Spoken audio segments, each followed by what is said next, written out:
Well, now a symbol of positivity here in Rochester was called in to help with the healing process. Yammy Bear, otherwise known as Charles Jackson, was asked by those in Uvalde to make the nearly 1,300-mile trip to help the community heal. Our news crew was given exclusive access to document the journey.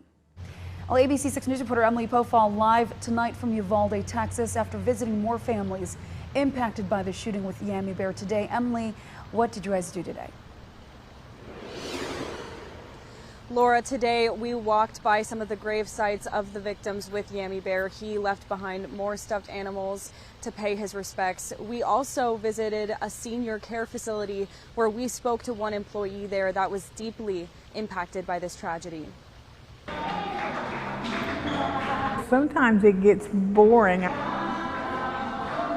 see Yammy Bear dancing and one of the other residents, B. That's just exciting and it makes me happy. A community who feels often forgotten. B was definitely happy dancing. For the first time in years, they're laughing and dancing together. Have you guys had like other kind of events like this?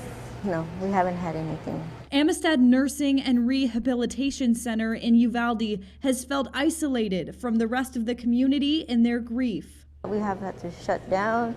We had no visitors. The pandemic still years later keeping them away from their loved ones, their neighbors, and their friends. During the shooting at Robb Elementary, residents here immediately thought of their families outside the nursing home. It seems like when there's one shooting, there's more than one, and so I immediately got scared. I got worried because I thought I could lose my family. I mean, I've lived here all my life. I've never seen anything like this. Belinda Vasquez is the activities director at Amistad and also works at the funeral home used by many of the victims' families. It's been like hard for us. Very depressing. She says even though she's seen undescribable grief, her goal is to help residents at the nursing home move forward and heal.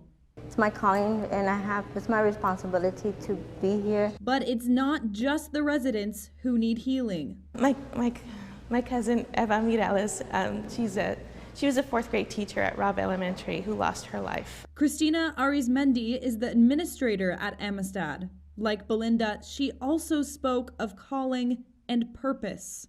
I have a purpose in life, I feel like, and being here with them, even helping them mourn and get through it, helps me get through things. But she wants people to know it's going to take a while, and Uvalde will need long-term support.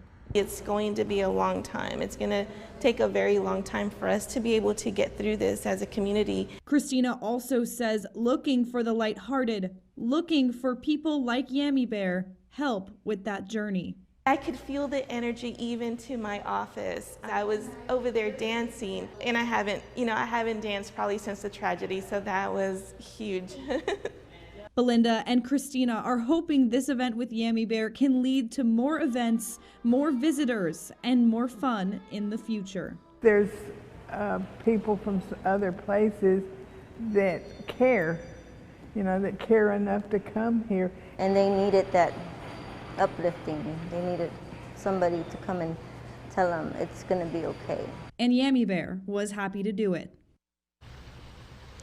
And I just have to say, it's truly been inspiring to see how willing people here are to help others while they're still grieving themselves. That's really been a common theme that we've seen through many of the people we've spoken with here. Later this week, I'll have my conversation with Yammy Bear himself about what brought him here and what he expects to do after this. Laura. Yeah, it was really beautiful just to hear her say that I haven't danced since that tragedy. I imagine, Emily, that this town is really small, very tight-knit. How has this tragedy impacted everyone in this town? Laura, just for some context for viewers back home, Uvalde is about the size of Albert Lea, so everyone really does know everyone. We are hearing from some people here that they feel the death count reported by news is actually incorrect because they're counting Joe Garcia, the husband of Irma Garcia, a teacher who was killed in the shooting here. He died shortly after he found out she passed.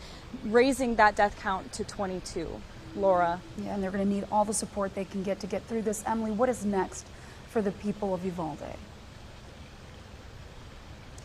Well, we are hearing that families want to work together to create change together to help move on and heal. Some are calling for gun reform. Some are calling for better security at schools. This weekend, they actually have a rally planned where they'll start at Robb Elementary and march here to the town square in Uvalde to call for some of that change. Laura, back to you. All right, Emily.